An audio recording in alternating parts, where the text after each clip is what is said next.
मशरिक़ वुस्ता में हमास और इजराइल के दरमियान तकरीबन जंगबंदी हो चुकी है, या ये कहा जाए कि डोनाल्ड ट्रंप पीस डील पर एक तरह से दोनों ने रजामंदी जाहिर कर ली है। इजराइल तो इस पर तैयार ही था और अब हमास ने भी इस पर रजामंदी जाहिर कर दी है। लेकिन इस बीच जो सबसे बड़ा सवाल उठता है कि हमास और इजराइल की इस जंग में अमेरिका आखिर कहां पर है, या हमास और इजराइल की इस जंग में अमेरिका ने क्या खोया और क्या पाया। क्योंकि जो माहिरीन और जो दानिश्वरान हैं वो मानते हैं कि इस जंग में सबसे ज्यादा नुकसान अमेरिका ने उठाया है, और इसी को हम समझने की कोशिश करेंगे। दरअसल हमास और इजराइल जंग से अमेरिका ने क्या पाया और क्या खोया।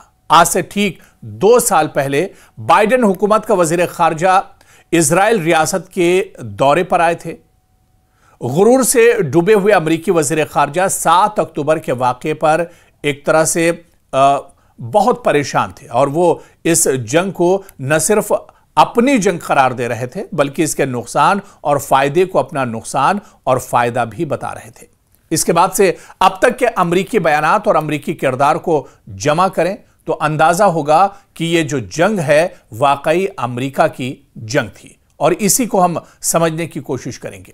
दरअसल अमेरिका ने इस लड़ाई पर, इस जंग पर अपनी बेहिसाब दौलत झोंक दी, अपनी नाम निहाद अखलाकियात, समाजी अक़दार और अखलाकी पोजीशन सब कुछ कुर्बान कर दिया। अपने तमाम तर असलाहजात झोंक दिए, अपनी पूरी डिप्लोमेसी दांव पर लगा दी, आखिरी हद तक धमकियां दे डाली, तमाम तर जंगी अखलाकियात को पांव तले रौंद डाला, आलमी अदालत का वकार पामाल किया, अक़वाम मुत्तहिदा का वकार पामाल किया, वीटो पावर का वकार पामाल किया। आखिरकार इसके पीछे क्या कुछ हाथ आया, या अमेरिका के हाथ आखिर क्या कुछ लगा है? कुछ भी नहीं, बल्कि आलमी सतह पर इसकी पोजीशन खराब हुई। माशी तौर पर इसको बड़ा नुकसान उठाना पड़ा। सियासी तौर पर खुद अमेरिका के अंदर से अमेरिकी हुकूमत के रवैये और किरदार पर तनकीदें जोर पकड़ती गई। यूनिवर्सिटी एहतजाज ने ऐसा जोर पकड़ा कि इसके खिलाफ बड़े पुलिस एक्शन लेने पड़े, और उसने वहां की सिविल सोसाइटी को बुरी तरह से वरगलाने का भी काम किया। आलमी सतह पर डिप्लोमेसी के मामले में इसका पिछले 20-25 सालों में पहली बार इतना बड़ा नुकसान हुआ है। मशरिक़ वुस्ता से मुतालिक इसका पुराना अब्राहम अलायंस का प्लान बुरी तरह डिस्टर्ब हो गया। अभी जंगबंदी का फैसला अमेरिका की मजबूरी एक तरह से मानी जा रही है, वरना जिस तरह से हमास के लड़ाके इसका जवाब दे रहे थे, इसका इस्तकबाल होगा, और इसका दूर दूर तक कोई अंदाजा लगाने को तैयार नहीं था।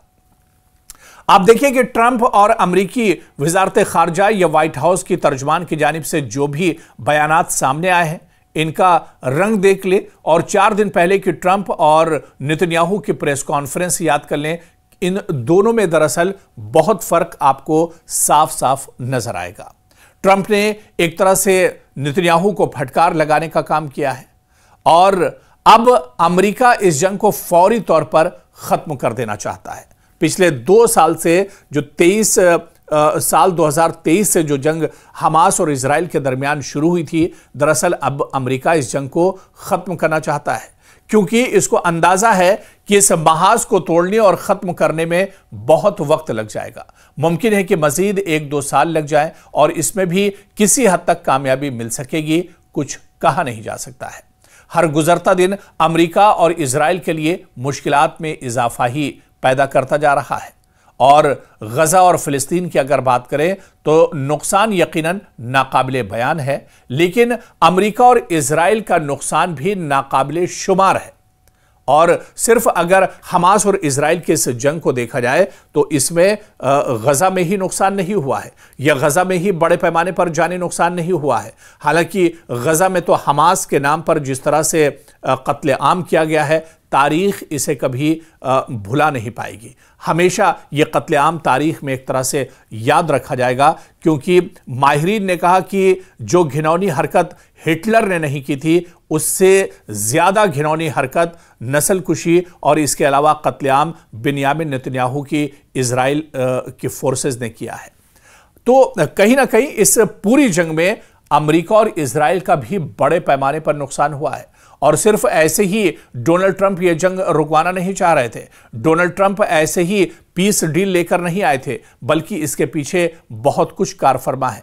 इसके पीछे जिस तरह से इजराइल पसपा हो रहा था, जिस तरह से इजराइल की परेशानियां बढ़ रही थी, और क्योंकि यह जंग सीधे तौर पर इजराइल के साथ अमेरिका भी लड़ रहा था और अमेरिका की भी परेशानियां लगातार बढ़ती जा रही थी, आलमी दबाव एक तरह से लगातार बढ़ता जा रहा था, इस्लामी ममालिक का दबाव लगातार बढ़ता जा रहा था, ऐसे में अमेरिका भी चाह रहा था कि यह जंग अब एक तरह से रुकनी चाहिए।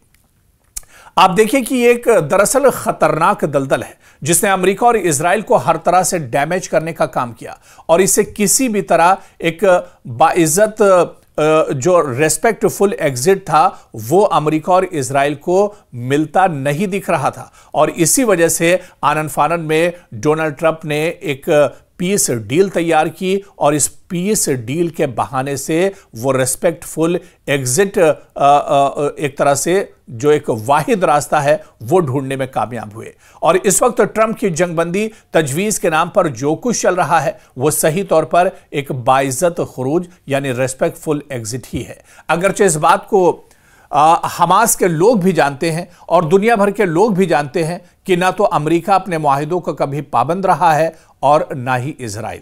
बहरहाल अगर गजा की बात की जाए और फिलिस्तीन की बात की जाए तो यहां के और हमास की जानिब से जो अज़मियत है, होशियारी है, हिकमत है और सियासी बसीरत के साथ एक बार फिर सुलह हुदैबिया जैसी पेशरफ्त का खुलकर खैर मकदम करना चाहिए।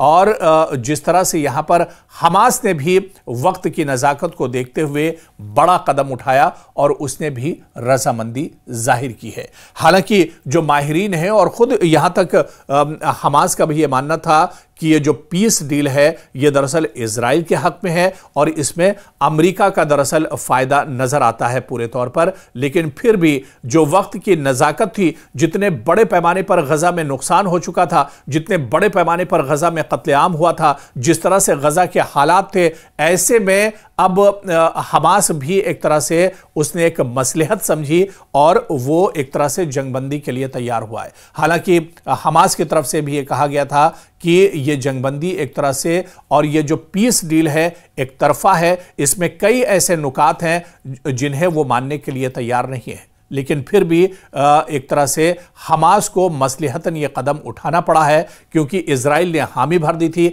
इजराइल ने कहा था कि वो जंग रोक रहा है, वो अब हमले नहीं करेगा। और इसके अलावा हमास के पास जो बंधक हैं, जो अगवा इजराइल के जो लोग एक तरह से कैद हैं, उनकी रिहाई अब होनी चाहिए।